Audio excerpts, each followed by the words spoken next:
क्या आपने सोचा है कि अगर आप एक जहाज में बैठकर समुद्र के ऊपर सफर कर रहे हों और अचानक वो जहाज पायलट समेत सब के सब बगैर कोई निशान छोड़े गायब हो जाए तो कैसा लगेगा। जी हाँ, ये कोई फिल्मी कहानी नहीं बल्कि हकीकत है। दुनिया में एक ऐसी जगह भी है जो साइंसदानों को भी आज तक हैरान किए हुए हैं। जी हाँ, मैं बात कर रहा हूँ बरमूदा ट्रायंगल की। एक ऐसा इलाका जहाँ हवाई जहाज और बहरी जहाज सदियों से गायब होते आए हैं। कुछ लोग कहते हैं कि यहाँ खलाई मखलूक है, कुछ इसे समुद्री राक्षस की हरकत समझते हैं और कुछ के नजदीक ये कोई कुदरती राज है। लेकिन असल हकीकत क्या है? क्या वाकई बरमूदा ट्रायंगल जमीन का सबसे खतरनाक राज है? तो आइए इस वीडियो में हम इस खौफनाक कहानी को तफसील से जानते हैं। तो आइए जानते हैं। सबसे पहले तो ये जानना जरूरी है कि बरमूदा ट्रायंगल असल में है कहाँ। अगर आप दुनिया का नक्शा सामने रखें तो ये इलाका दुनिया के दूसरे सबसे बड़े समुद्र यानी अटलांटिक ओशन के अंदर आता है। इसका एक कोना अमेरिका की रियासत फ्लोरिडा के शहर मियामी में है, तो दूसरा कोना बरमूदा नामी आइलैंड पर है और तीसरा कोना पोर्टो रिको नामी आइलैंड पर है। इन तीनों कोनों को मिलाया जाए तो एक बड़ा सा ट्रायंगल बनता है, इसीलिए इसे बरमूदा ट्रायंगल कहा जाता है। ये पूरा इलाका तकरीबन 5 लाख मुरब्बा मील पर फैला हुआ है, यानी इसमें पाकिस्तान जैसे 1.5 ममालिक आ सकते हैं। अब सवाल यह है कि इस जगह को बरमूदा ट्रायंगल के नाम से फेम कैसे मिली। असल में बरमूदा ट्रायंगल पर सबसे पहला आर्टिकल 1950 में अमेरिकी सहाफी एडवर्ड विंकल जोन्स ने लिखा, जिसमें इसने लापता जहाजों का जिक्र किया, जो ज्यादा मशहूर नहीं हुआ। लेकिन 1964 में विंसेंट गैजेट ने एक मशहूर अखबार में आर्टिकल लिखा, जिसमें पहली बार इसे बरमूदा ट्रायंगल का नाम दिया, जिसमें बताया गया कि कई हवाई जहाज और बहरी जहाज इस इलाके में गायब हो चुके हैं। इसने इस जगह को डेविल ट्रायंगल यानी शैतान का ट्रायंगल भी कहा। इसके बाद 1974 में चार्ल्स बल्डर्स ने एक किताब दी बरमूदा ट्रायंगल लिखी,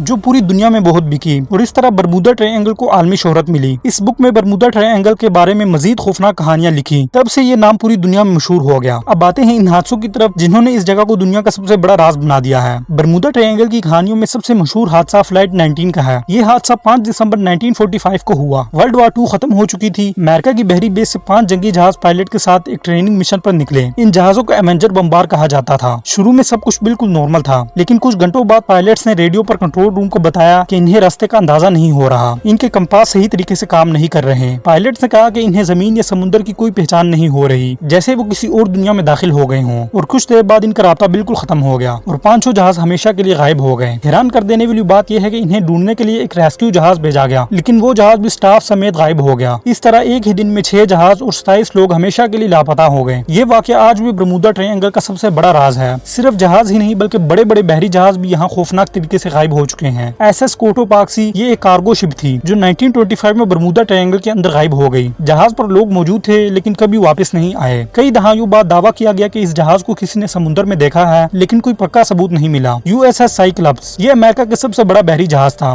जो कोयला लेकर जा रहा था। 1918 में ये 300 से ज्यादा लोगों के साथ बरमूदा ट्रायंगल में दाखिल हुआ और फिर कभी वापस न आया। ये अमेरिका की तारीख का सबसे बड़ा बहरी नुकसान था और हैरत की बात यह है कि न कोई सिंगल मिला, न ही जहाज का कोई टुकड़ा। कुछ साइंसदानों का कहना है कि बरमूदा ट्रायंगल के अंदर समुद्री हालात बहुत अजीब हैं। यहाँ समुद्र की गहराई हजारों मीटर है और तेज लहरें अचानक पैदा हो जाती हैं। ये भी कहा जाता है कि यहाँ पर गल्फ स्ट्रीम नामी एक समुद्री करंट है जो बहुत तेज है। अगर कोई बहरी या हवाई जहाज यहाँ डूब भी जाए तो करंट फौरन इसका मलबा दूर ले जाता है, इसलिए अक्सर गायब होने वाली चीजें कभी नहीं मिलती। और क्या आप जानते हैं कि बरमूदा ट्रायंगल दुनिया की चंद ऐसी जगहों में से एक है जहाँ कंपास यानी एक छोटी सी डिवाइस जो हर हवाई और बहरी जहाज में होती है, जो हमें बताती है कि नॉर्थ, साउथ, ईस्ट और वेस्ट किस तरफ है, अजीब तरीके से घूमने लगती है। आमतौर पर कंपास हमेशा मैकेनिकल नॉर्थ यानी मकनातीसी नॉर्थ की तरफ इशारा करता है, लेकिन इस इलाके में ये सीधा जियोग्राफिकल नॉर्थ की तरफ दिखाने लगता है। ये तब्दीली इतनी अजीब है कि अक्सर पायलट्स और बहरी जहाजों के कप्तान अपना रास्ता भटक जाते हैं। अब बातें हैं कॉन्स्पिरेसी थ्योरीज यानी साजिशी नजरियात की तरफ। कुछ लोगों का मानना है कि बरमूदा ट्रायंगल असल में एक UFO बेस है, यानी खलाई मखलूक का अड्डा। इनके मुताबिक जब भी कोई बहरी जहाज या हवाई जहाज इस इलाके में आता है तो ये खलाई मखलूक इसे अपने साथ ले जाती है। ये नजरिया ज्यादातर उन लोगों ने दिया जिन्होंने कहा कि इन्होंने आसमान पर अजीब रोशनी देखी है, लेकिन इसका कोई साइंसी सबूत आज तक नहीं मिला। कुछ साइंसदान कहते हैं कि इस इलाके के नीचे समुद्र के अंदर मीथेन गैस के बड़े बड़े जखायर हैं। जब ये गैस अचानक बाहर आती है तो समुद्र के पानी में बुलबुले बनते हैं और कोई भी जहाज जो वहाँ हो फौरन डूब जाता है। इसी तरह अगर हवाई जहाज इस गैस के बादल से गुजरे तो इसके इंजन बंद हो सकता है और वो क्रैश हो सकता है। कई पायलट्स ने कहा कि जैसे ही इनका जहाज बरमूदा ट्रायंगल में दाखिल हुआ, रेडियो सिग्नल अचानक गायब हो गए। ये इसलिए होता है क्योंकि इस इलाके में मौसमी तूफान और मैग्नेटिक वेव यानी मैकेनिकी लहरें बहुत ज्यादा हैं जो रेडियो को खराब कर देती हैं। आप देखें बरमूदा ट्रायंगल का राज अब भी कायम है। कुछ लोग इसे कुदरती वाकयात कहते हैं, कुछ इसे खलाई मखलूक का खेल मानते हैं और कुछ के नजदीक ये सिर्फ एक कहानी है। लेकिन एक बात तय है कि ये दुनिया का सबसे पुरअसरार समुद्री इलाका है जहाँ कदम रखने से बड़े बड़े पायलट और कप्तान डरते हैं। बरमूदा ट्रायंगल की खौफनाकी में सबसे अहम किरदार मौसम का है। ये इलाका समुद्र के बीचों बीच है और यहाँ अक्सर तूफान बनते रहते हैं। ये तूफान इतने तेज होते हैं कि बड़े बड़े बहरी जहाज भी इनके सामने बेबस हो जाते हैं। अक्सर पायलट और मल्लाह यानी कश्तियां चलाने वाले कहते हैं कि अचानक मौसम बदल जाता है, बादल जहाज को घेर लेते हैं, आसमान आसमान पर बिजलियां कड़कने लगती हैं और फिर सब कुछ बदल जाता है। जब कोई बहरी जहाज या हवाई जहाज ऐसे तूफान में फंसते हैं तो इसका बचना तकरीबन नामुमकिन हो जाता है। समुद्र के अंदर एक और खतरा है जिसे रोग व्यूज कहते हैं। ये अचानक बनने वाली बहुत बड़ी बड़ी लहरें होती हैं जो आम लहरों से कई गुना बड़ी और ताकतवर होती हैं। कुछ साइंसदानों का कहना है कि बरमूडा ट्रायंगल में ये लहरें अक्सर बनती रहती हैं। सोचे एक बहरी जहाज जो कई फ्लोर बिल्डिंग के बराबर ऊंचा हो तो वो अगर ऐसी लहरों से टकराए तो लम्हों में गायब हो सकता है। यही वजह है कि कई बहरी जहाजों का कोई निशान कभी नहीं मिला क्योंकि वो इन लहरों की ताकत के आगे रेजा रेजा हो गए। कुछ पायलट ऐसे भी हैं जिन्होंने जिंदा बचकर अपनी कहानी सुनाई। इन्होंने कहा कि जब वो बरमूडा ट्रायंगल से गुजरे तो अचानक इनके जहाज की मशीनरी ने अजीब हरकत शुरू कर दी। कुछ ने कहा कि इन्हें लगा कि वक्त रुक गया है या फिर वो किसी दूसरे वक्त में पहुंच गए हों। और एक और मशहूर वाकया जब एक पायलट ने कहा कि इसका जहाज तकरीबन आधे घंटे तक किसी सफेद धुंध में उड़ता रहा और जब वो धुंध खत्म हुई तो वो हजारों किलोमीटर दूर पहुंच चुका था। हालांकि इसके जहाज का फ्यूल भी इस्तेमाल नहीं हुआ और मंजिल तक पहुंचने में वक्त भी बहुत कम गुजरा। ये बात आज भी साइंस के लिए एक बड़ा सवाल है। बहुत से लोग अब भी मानते हैं कि बरमूडा ट्रायंगल असल में खलाई मखलूक यानी एलियंस की जगह है। इनके मुताबिक यहाँ एक अंडर वाटर बेस है जहाँ UFO यानी खलाई मखलूक के जहाज आते जाते हैं। कुछ लोगों ने यह भी दावा किया कि इन्होंने आसमान पर रोशनी के दायरे और अजीब शक्लें देखी हैं जो इंसानी जहाजों से बिल्कुल मुख्तलिफ थी। लेकिन ये नजरिया सबसे ज्यादा मशहूर है क्योंकि लापता होने वाले जहाज और बहरी जहाज का कोई सबूत नहीं मिलता और यूँ लगता है जैसे कोई इन्हें उठा कर ले गया हो। पुराने वक्तों में मल्लाह एक दूसरे को कहानियां सुनाया करते थे कि समुद्र के अंदर एक देव है जिसकी बड़ी बड़ी टांगे हैं और वो जहाज को अपनी गिरफ्त में लेकर समुद्र में खींच लेता है। इसे करकन या सी मॉन्स्टर कहा जाता था। कुछ लोगों का ख्याल है कि बरमूडा ट्रायंगल के किस्से इन्हीं पुरानी कहानियों से जुड़े हुए हैं क्योंकि यहाँ जो भी गायब होता है वो कभी वापस नहीं आता और लोगों को लगता है कि शायद कोई राक्षस इसे निगल गया हो। अब बात करते हैं साइंसदानों की जदीद दौर की कई टीमों के बारे में जो इस इलाके में रिसर्च के लिए गई। तो इन्होंने वहाँ के मौसम, समुद्री लहरों और जमीनी ढांचों की रिसर्च की। लेकिन इनकी रिसर्च के मुताबिक यहाँ कुदरती हालात ही सबसे बड़ी वजह है, जैसे तेज करंट, तूफान और गैस के धमाके। इनका कहना है कि यहाँ UFO या खलाई मखलूक की कहानियों में कोई हकीकत नहीं है बल्कि ये सब लोगों के खौफ और तसव्वुर का नतीजा है। लेकिन आज भी कई साइंटिस्ट फ्लाइट 19 या USS साइक्लप्स जैसे बड़े हादसों की मुकम्मल वजाहत नहीं दे सके। कुछ एक्सपर्ट का मानना है कि बरमूडा ट्रायंगल में जमीन और स्पेस के दरमियान एक ऐसा इलाका है जहाँ टाइम और ग्रेविटी यानी कशिश शकल के असूल बदल जाते हैं। ये नजरिया कुछ हद तक साइंस फिक्शन लगता है लेकिन कुछ पायलटों के तजुर्बात इसकी तरफ इशारा करते हैं कि अगर वाकई ऐसा है तो ये जगह एक कुदरती टाइम मशीन की तरह है जहाँ जाने वाला या तो हमेशा के लिए गायब हो जाता है या फिर लम्हों में कहीं और निकल जाता है। पायलट्स और मल्लाहों ने सबसे ज्यादा शिकायत ये की है कि इनके जहाजों की मशीनरी अचानक खराब हो जाती है, रेडियो बंद हो जाता है, कंपास घूमने लगता है और जहाज का कंट्रोल मुश्किल हो जाता है। ये इसलिए होता है क्योंकि इस इलाके में बरकी लहरें यानी वो एनर्जी जो हवा, स्पेस या किसी भी मीडियम लहरों की शक्ल में हरकत करती है और इसके अलावा मकनतीसी असरात ज्यादा हैं जो जहाजों की मशीनों को मुतासिर करते हैं। लेकिन सवाल यह है कि अगर ये सिर्फ मशीनरी का मसला है तो फिर जहाज या बहरी जहाज कभी मिले क्यों नहीं। तो दोस्तों आप पीछे जान चुके हैं कि बरमूडा ट्रायंगल की मशहूरी में मीडिया का बहुत बड़ा किरदार है। 1950 और 1970 की दहाई में इस पर कई किताबें और आर्टिकल लिखे गए जिनमें इस इलाके को डेविल ट्रायंगल कहा गया। इन कहानियों में अक्सर हकीकत से ज्यादा ड्रामा था लेकिन दुनिया भर के लोगों के जहनों में ये बैठ गया कि ये जगह वाकई मनहूस है। आज भी कितनी ही फिल्में, ड्रामे और हजारों वीडियोस बरमूडा ट्रायंगल को एक पुरस्कार जगह के तौर पर दिखाती हैं। लेकिन अब सवाल ये है कि असल हकीकत क्या है? क्या वाकई ये जगह इतनी खतरनाक है जितनी दिखाई जाती है? कुछ साइंसदान कहते हैं कि ये सब इंसानी तस्वुर है क्योंकि अगर हम हिसाब लगाएं तो दुनिया के दूसरे समुद्री इलाकों में भी इतने ही हवाई और बहरी जहाज डूबते हैं जितने बरमूडा ट्रायंगल में। लेकिन क्योंकि इस जगह को पुरस्कार कहानियों में मशहूर कर दिया गया है इसलिए हर हादसा खतरनाक लगता है। हकीकत यह है कि आज भी कई पायलट और मल्लाह बरमूडा ट्रायंगल के रास्ते जाने से घबराते हैं। हालांकि जदीद टेक्नोलॉजी और सैटेलाइट की बदौलत अब खतरा बहुत कम हो गया है लेकिन सदियों से चलने वाली कहानियां आज भी लोगों के जहनों में मौजूद है। जब आप सुनते हैं कि एक जहाज हजारों लोगों समेत गायब हो गया और कभी नहीं मिला तो आपका दिल खुद ब खुद डरने लगता है। तो दोस्तों बरमूडा ट्रायंगल एक ऐसा राज है जो आज भी पूरी तरह हल नहीं हुआ। यहाँ कुदरती सिस्टम जैसे तूफान, लहरें, गैस और करंट तो जरूर है लेकिन कुछ वाकयात इतने पुरस्कार है कि इनकी वजाहत साइंस भी नहीं कर पाई। कुछ लोग इसे खलाई मखलूक का खेल मानते हैं, कुछ इसे समुद्री राक्षस समझते हैं और कुछ कहते हैं कि ये सिर्फ कहानियां हैं। लेकिन एक बात सच है कि बरमूडा ट्रायंगल दुनिया की सबसे मशहूर पुरस्कार जगह है जो आने वाली नस्लों को भी हैरान करती रहेगी।